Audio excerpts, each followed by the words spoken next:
rigs, CPS saws, and via. As everybody knows, we are expecting temperature over 107 degrees today with a heat index of something much higher. We want to make sure the community is safe and prepared for today. As a City of San Antonio organization, we will continue to operate our cooling centers this week to provide relief from the heat. Our cooling centers will be open until 10 p.m. this evening, so we're extending the hours of all those centers. Community members can visit the San Antonio Office of Emergency website at saoemprepare.com for a map and a listing of all the cooling centers and resources available to the community. We're also doing outreach with the homeless community and making sure that there is water and services provided and offering transportation to the cooling centers. And we'll continue to do that. Tramel Brown from VIA will talk a little bit more about this, but VIA will continue to offer free transportation to any of the cooling centers. Their buses are air conditioned, and we will have them up here in a minute to give more information. But if you need assistance in that area, you can call 311 or 210-207-6000. So as a city organization, we're going to be doing our part. Today at 1 p.m., we'll be setting all of our building temperatures to 78 degrees or higher in our facilities and shutting down or reducing any non-essential operational processes.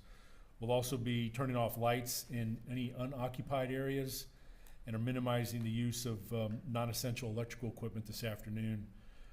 CPS, Rudy will come up here in just a second. CPS is encouraging customers to reduce that electricity usage between the hours of 2 p.m. and 8 p.m. to help meet the energy demands throughout the state. And I want to invite Rudy up here to talk a little bit more about CPS and what they expect.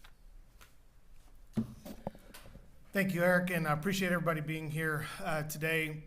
As you know, we're in the thick of some of the hottest temperatures that we've seen here in San Antonio ever. We've set already within the ERCOT system 6 new peaks as we've gone throughout the summer. Last Friday was the latest peak that we set, and CPS Energy has set our own peak as well, a new system peak for us. So by any measure, this is an extremely hot summer. Let me start off by saying thank you to our customers who have been engaging with us. Every kilowatt hour counts today on days like today, and so every customer who's allows us to raise their temperature through our thermostat program, any commercial customer who's turning off lights and reducing load, like Robert will come up here and talk about in a little bit, every little bit helps. It is this time of year, it highlights why energy efficiency and conservation programs like STEP are so important. They play a critical role when things get tight, like today, to help us manage that peak so that hopefully we don't find ourselves in a controlled outage situation. CPS Energy's generation assets have been performing really well.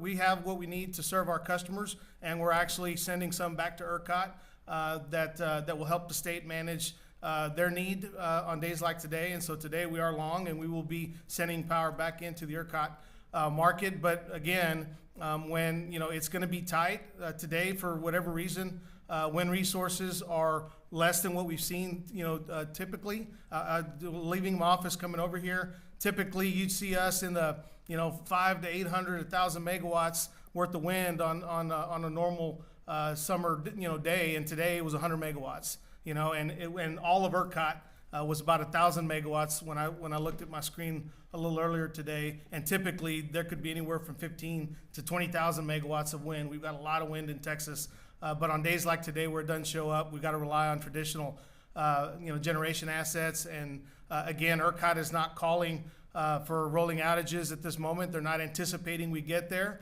But if you lose a plant or load doesn't reduce the way we expect it to, we could be in that situation today. And so one of the things that we heard loud and clear after Winter Storm Uri was the community wanted us talking, to the community as a team, which we're doing today. We're letting you know it's possible. It's not likely, but it's possible. And if it happens, we will do everything we can to make sure that our customers are aware and know what to do. I would ask, everyone who's able to manage, if you have ceiling fans at home, turn them on. Allow those temperatures, to get into that 78 to 80 degrees. Right now, my upstairs unit is set on 82. I looked at it yesterday, and so certainly our team is doing our part. We will be reducing lighting at the CPS Energy building as well today, like a lot of our customers are, and so we're just asking everybody, every megawatt, every kilowatt hour, it counts on days like today, and we're hopeful that we will get through today, unscathed, and if everybody works together, we'll be able to manage through it. But it is going to be hot. Today will be the hottest day of the year so far, and we expect kind of that trend to continue. I was driving between Corpus Christi and San Antonio yesterday, and my truck read 109 degrees. And I can promise you the difference between 100 degrees and 109 degrees when it comes to the stress on the energy grid is significant. And so that's why we're here today, to just let you know that we're doing our job, and we will do our job today to serve our community. But if we find ourselves in a managed outage situation, we will let you know what's happening, and as it's happening, and what we're doing about it. So thank you, and I will now turn it over to my colleague Robert Puente with SAWS. Thank you, Rudy, and thank you, Eric. This whole effort to make sure that we have power and water didn't just start with this press conference. It started yesterday and this morning with meetings that we had, the three of us had, to talk about some of the things that we could do. So on behalf of SAWS, at CPS's request, they asked us what we could do, and some of the things we're going to be doing. At 1 o'clock, we're going to turn off the recycled pumps that puts recycled water into the San Antonio River. So you might see a lower flow, but it won't really drop that much. But you might, if you're really looking, you might see something. Our facilities, our headquarters, our 5 service centers, and these are service centers for workers, where all of our trucks are, all of our equipment is, are all going to generators. We're going to turn off the power we get from CPS Energy and go on generators starting at 2 p.m. But the big one that we're going to do is what is may have the biggest meter in San Antonio, and that's our H2 Oak Center. That's where we have desal water, and that's where we have the underground storage of water coming out and providing water to San Antonio. We're going to turn that off. We're going to be able to supplement that with Edwards water. So that particular plant that we're going to shut down is really, I think, going to be helpful, because it does use a lot of energy, and it will be something that I think CPS can rely on. And these efforts were made to make sure that we have as little impact on the actual customer that we have. And so as a customer, you will not see faucets where you have lower pressure. You'll still be able to use your sinks and your commodes. Nothing out of the ordinary that we believe our residential customers and our commercial customers will see. So it's a team effort that we're doing, and that's what I think that our citizens require, our public requires. Thank you. So now I have the pleasure of introducing Tromel Brown. He's the Vice President at VIA, Security and Safety. Good afternoon. One of the things that I want to be sure that we stress today is that VIA is doing our part as well to join this partnership and this team effort to make sure that we can keep the citizens and residents of the city in safe fashion. VIA will continue to provide free access to these cooling stations and centers simply by just boarding the bus, boarding the vehicle, letting your operator know where you're headed to or from. And it's that simple. Our vehicles are air conditioned. They have Wi-Fi. It's a comfortable trip to help you get there. We continue to provide this free service as long as those centers are open. And it's hot, as we've all heard and we all know we experience. But this is 7 days a week. So as long as those centers are open, we're here to do our part as well. This is part of our ongoing partnership to support the city, the county, and the important work of the ELC as well. It's also an extension of our commitment to getting people where they're going, making their connections safely, and we want to be sure we're a strong contributor to do that as well.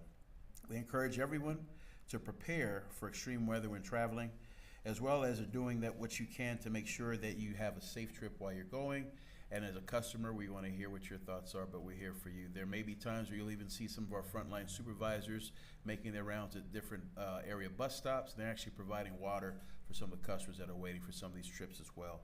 So we are proud to be a strong partner among all of those that you've heard of so far, and we want to continue to do our part to help keep the community safe and keep people hydrated and get them to the cooling stations. Thank you. Thanks, Tremel. So, Tremel, thanks for talking about the county. I did want to recognize that Monica Ramos from the county is here, and the county is working very closely with the city at the City-County Emergency Operations Center and this coordination and the opening of cooling centers out in the county as well. So that's the general overview. We're certainly here we've got a number of folks in the room and available for any questions that any of you may have. I know CPS, you said that you weren't expecting rollouts, but if rollouts do happen, in San Antonio, what is the plan? Is it going to be equity based?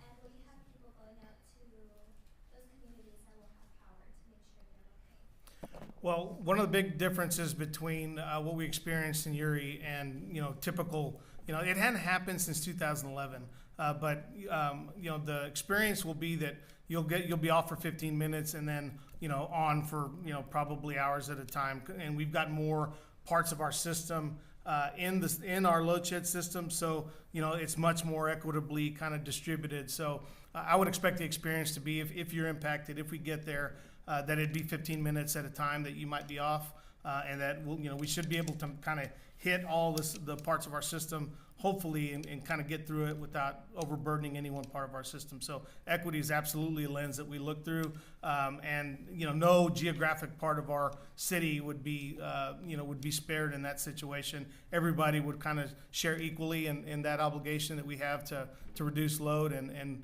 we've really made improvements to that system to be able to manage to a much better customer experience overall. A lot of the communication you guys have put out on Twitter and Facebook and whatnot has said you guys have enough energy for today. Yeah. How about the rest of the week and as we continue on through these triple digit Sure. temperatures? Well, pretty much throughout the summer, we've managed to, we have a reserve capacity. A lot of times, if we need a little more, we'll go out and buy it on the market. We've got relationships with other generators.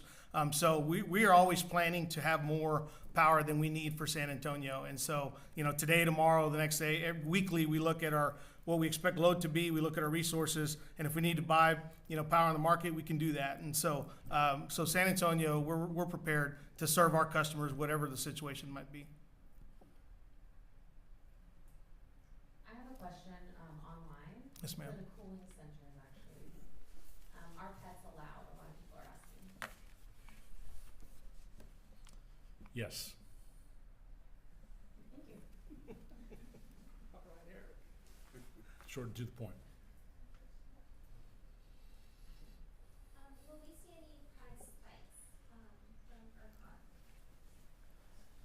So, as we've been messaging, we recognize it's been a really rough summer already, for our customers between the natural gas price. Natural gas price is coming down a little bit, which should help in the outer months. But gas prices certainly is something we don't control that drives the amount of gas that we need to generate power.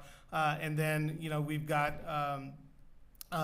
it's gas prices. What's the heat? The heat, obviously, the air conditioning systems are meant to manage about a 20-degree difference between the outside temperature and the inside temperature. So if you're at 80 degrees or below, your air conditioning is pretty much going to run, consistently, which is why my own bill in the month of June, my bill was 30% higher than it was a year ago. So I'm seeing it. Everybody's seeing it. There won't be any price spikes necessarily associated with today. Again, we're long, a pretty good amount today, so we'll be selling power into the market, which will benefit our customers. So at the end of the day, when we're long, that's a benefit to our system, and that's where we want to, we try to manage to have more than we need so that we can sell it back into the market and offset the cost to our customers. So there will be no, price increase because of today. We kind of manage it as a portfolio, and our customers benefit from that approach. What about with the blackouts? If we do experience any blackouts in the city, will that cause a price spike possibly? No, ma'am. I mean, and it's something that comes up, frequently. Oh, well, well, they need to give me a credit. CPS needs to give us a credit because, we were out of power. Well, you're not using power, if we do have to, manage through it, you're not using power during that time frame. So obviously you don't get charged. So there isn't any specific charge you're going to see associated with a potential, rolling outage situation. The timeframe of 2 to 8 o'clock has been harped on from you guys at Energy 5.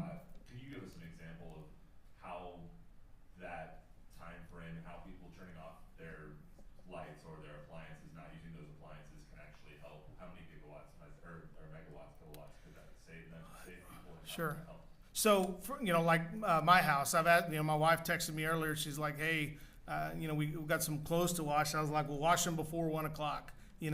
So when you're not running pool pumps, when you're not running your washers or dryers or dishwashers or whatever the case might be, when you're turning off lights in the room, all of that, just takes the demand where it normally would be and just ratchets it down a notch. So we see that in our load. In our load profiles as we're looking throughout the day. And then we've got formal relationships with SAWs, with school districts, with large commercial customers in San Antonio that are able to manage and stop processes that usually require energy. And all of that amounts to about 250 megawatts worth of demand savings. So, again, for us, if we need 5,000 megawatts, for any given really hot, summer day, and we deploy demand response, and our customers respond by lowering their usage, then that's less energy than we need to generate, to serve our customers. And that's how all these programs work together. So we've got more energy efficiency and demand response capabilities in San Antonio, almost as much as the entire state of Texas, because we've been so aggressive about it. And I got to thank my board and the city council for approving the latest iteration of our Sustainable Tomorrow Energy Plan.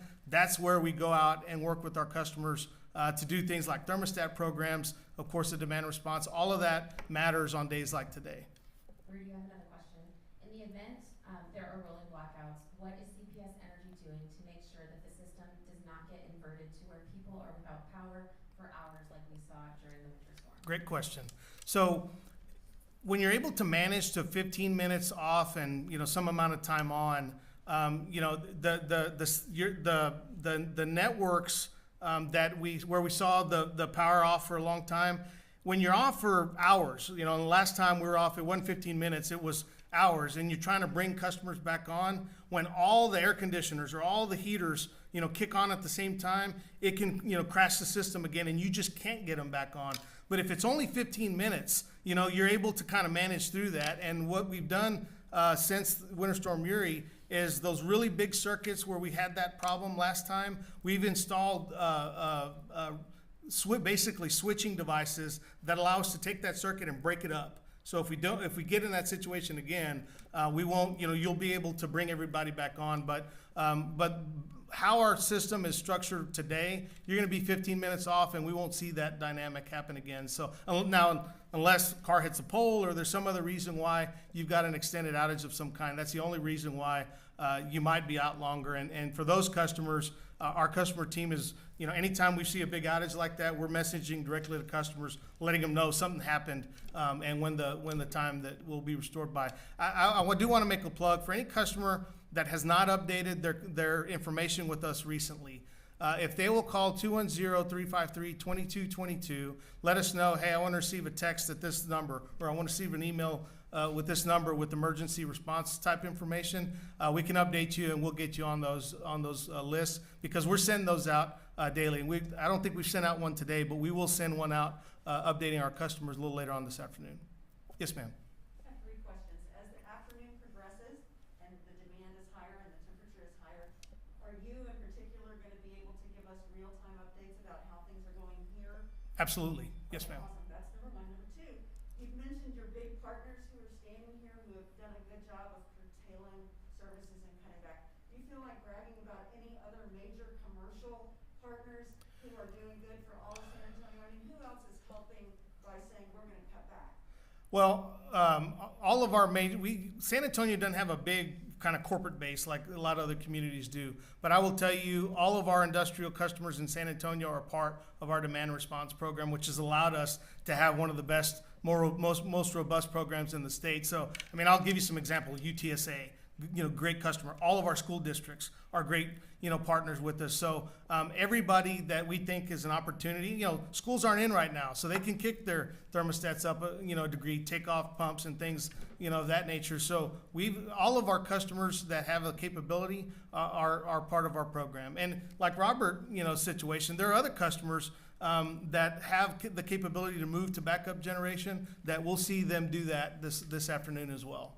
And so my final question is for Mr. Clinton. You mentioned the whole plant that you're shutting down. Is that the place in Elmendorf? Yes, H2 Oaks in far southern Bexar County.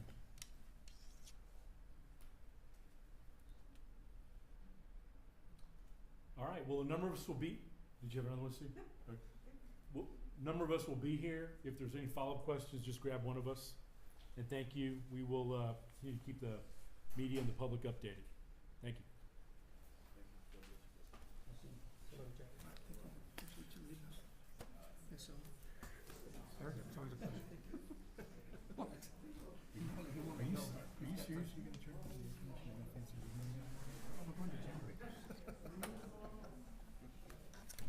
So you doing okay?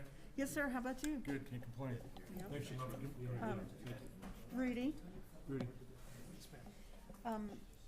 can I just rely on your people to tell me how I'm gonna get my information when I'm live at 4, 5, and 6? Like, is there gonna be like a special place or, I mean,